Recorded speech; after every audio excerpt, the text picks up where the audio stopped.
बच्चों, जैसा कि कल आपने जीवों के जन्म के संदर्भ में प्राकृतिक कायिक जनन पढ़ा, उसमें मैंने जड़ों के बारे में, तनों के बारे में, पत्तियों के बारे में, पत्रकलिकाओं के बारे में बताया। इसमें प्राकृतिक जनन के अंतर्गत आप ये चित्र देख रहे हैं।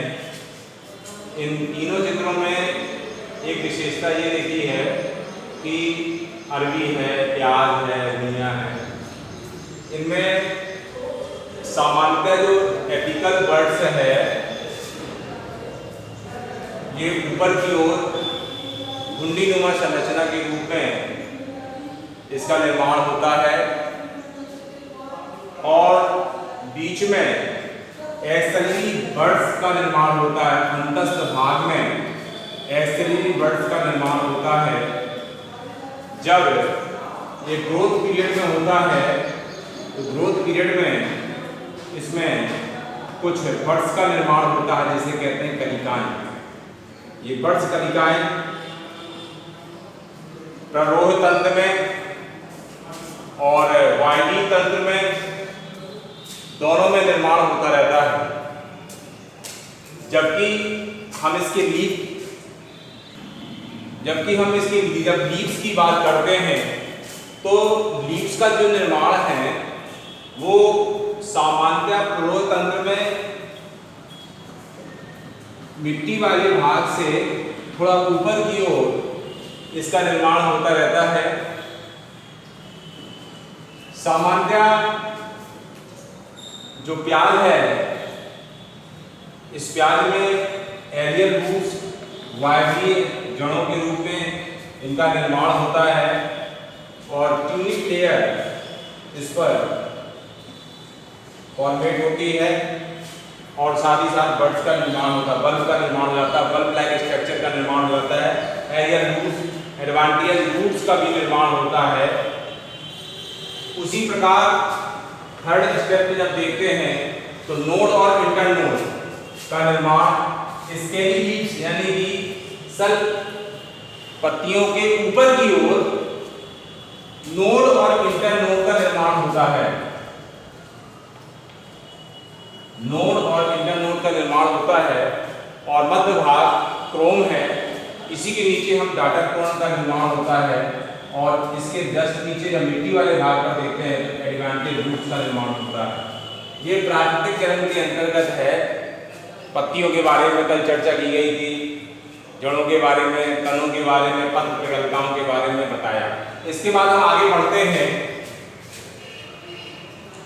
कृत्रिम जनन के संदर्भ में कृत्रिम जनन जो सामान्यतः मनुष्यों के द्वारा होने वाला जनन, और इसमें पहली जो बात आती है वो आती है कलम लगाना। कलम लगाना सामान्यतः देखा गया है कि आपने क्लास 10th में या 11th में पादप हार्मोन्स के बारे में पढ़ा है। पादप हार्मोन्स जो है, पादप हार्मोन जो पौधों में उपस्थित हार्मोन्स होते हैं, जिसमें आपने पढ़े हैं ऑक्सिन है, ऑक्सिन, जिब्रेलिन,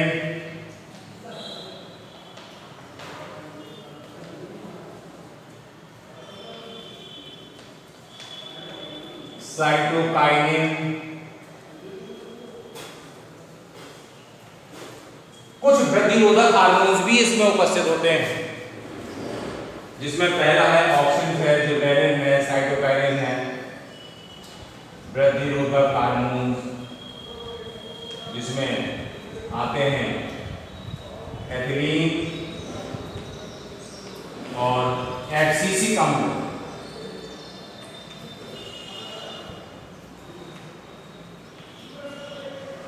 जब पौधों में पतझड़ होता है, एब्सिसिक अम्ल के द्वारा भी होता है। एथिलीन एक गैसीय पादप हार्मोन है, परीक्षा में आने वाला क्वेश्चन एथिलीन गैसीय पादप हार्मोन्स है, गैसीय पादप हार्मोन है। अब हम बात कर रहे थे कलम लगाना, जैसे कि कलम आप देखते हैं गन्ने की, गुलाब की, वर्षा ऋतु में हम गुलाब की कलमें लगाते हैं और इसमें indole acetic acid, indole acetic acid ये पादप हार्मोन में उपस्थित रासायनिक तत्व है, इंडोल एसिटिक एसिड। और इसमें और भी है इंडोल ब्यूटिक एसिड IBA, ये सभी विद्यमान पादप हार्मोन में उपस्थित रासायनिक कार्बनिक पदार्थ, जिसमें गन्ने की हम जो है बड़ी कलम लगाते हैं और गुलाब की खड़ी। उसी प्रकार दाव लगाना है, किसी पौधे को हम जो है दाव लगाना एक औषध अनुपात में मिट्टी में गड्ढा खोद करके उस पौधे को हम उसकी पन्नी को उतार करके उसको उसमें दाव विधि के द्वारा, चमेली का पौधा है उसको हम उसमें लगा देते हैं। उसी प्रकार अगली बात हम करते हैं रोपण, बूटी लगाना। ये सभी प्रकार की विधियां कृत्रिम जनन के अंतर्गत आती हैं और कृत्रिम जनन में सामान्यतः सभी विधियों का उपयोग समय समय पर हम करते रहते हैं। और रोपण में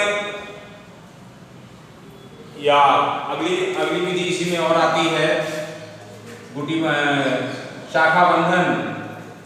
शाखा बंधन के द्वारा भी हम कृत्रिम जनन करते हैं। किसी पौधों की सूखी शाखा में किसी नवीन पौधे की एक शाखा को बांध करके उसको बंधन या लेप के माध्यम से उसमें ऊपर से बंधन कर देते हैं, जिससे कि नवीन पौधे का निर्माण होता है। उसी प्रकार इसमें एक बात और आती है ऊतक संवर्धन।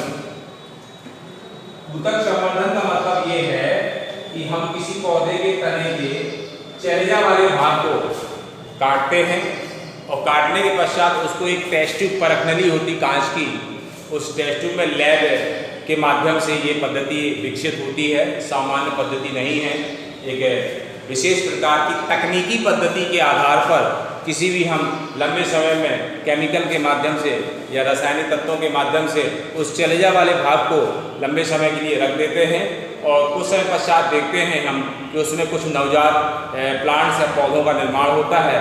फिर उन पौधों को उस समय पूरा होने के पश्चात निकाल करके और किसी गमले में या किसी क्यारी में रोपित कर देते हैं। ये ऊतक संवर्धन के द्वारा ये कृत्रिम जनन होता है, जो समस्त पौधों में देखने को मिलता है, कुछ पौधों में देखा गया। इसके बाद ये सारी कृत्रिम जनन की विधियां हैं जिसमें आपको जो है पढ़ना है और इस चित्र को बना लीजिएगा। बनाने के बाद क्योंकि अपने नोट कॉपी में बनाते चलिए जो पढ़ाया जा रहा है, और अगली टर्न पर हम इसकी आगे चर्चा करेंगे। Thank you.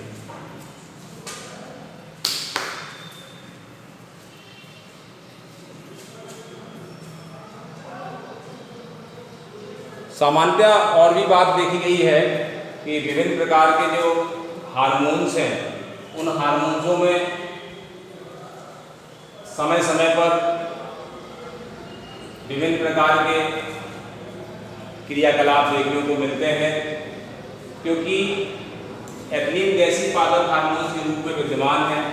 एब्सिसिकम में जो पौधों में पतझड़ हमेशा जो आता है उस एब्सिसिक अम्ल के द्वारा ही संभव हो सकता है, क्योंकि सामान्यतः ये बात आई कि आखिर एब्सिसिक अम्ल में क्या विशेषता होती है। ये समय शीत ऋतु के बाद जो बसंत ऋतु के समय आप देखे होंगे कि नए नए पौधों में पत्ते विकसित हो जाते हैं। ये एब्सिसिक अम्ल की कमी या अभाव के कारण ये देखने को मिलता है। सामान्यतः विभिन्न प्रकार के हार्मोन्स जो आपको बताए गए हैं, ये पौधों के शीर्ष भाग से लेकर के जड़ों तक प्रभावित करने वाले पादप हार्मोन्स हैं, क्योंकि कुछ ऐसे पादप हार्मोन्स हैं जो समय समय में पौधों में वृद्धि करते हैं और समय समय में पौधों की वृद्धि को रोकते हैं। यदि इन पादप हार्मोन्स की उपस्थिति इन पौधों पर नहीं होती तो हमारे पौधे ज्यों का त्यों बने रहते, क्योंकि प्राकृतिक जनन और कृत्रिम जनन दोनों पर आधारित ये जीवों में पादपों में जनन आधारित है। क्योंकि पादपों में जनन हमेशा प्राकृतिक और कृत्रिम दोनों माध्यमों से होने वाला जनन है। क्योंकि कृत्रिम जनन में आप तो ये देखते हैं पौधों के जड़ों वाले भाग पर, तने वाले भाग पर, पत्तियों वाले भाग पर ये समस्त क्रियाएं करते रहते हैं, लेकिन कृत्रिम जनन मानव के द्वारा होने वाला जनन है, जो सामान्यतः किसी भी पौधों में हम अपनी ऋतुओं के आधार पर, अपने क्लाइमेट जलवायु के आधार पर उन पौधों को जो है विकसित कर सकते हैं। Thank you. कल आगे चर्चा करेंगे।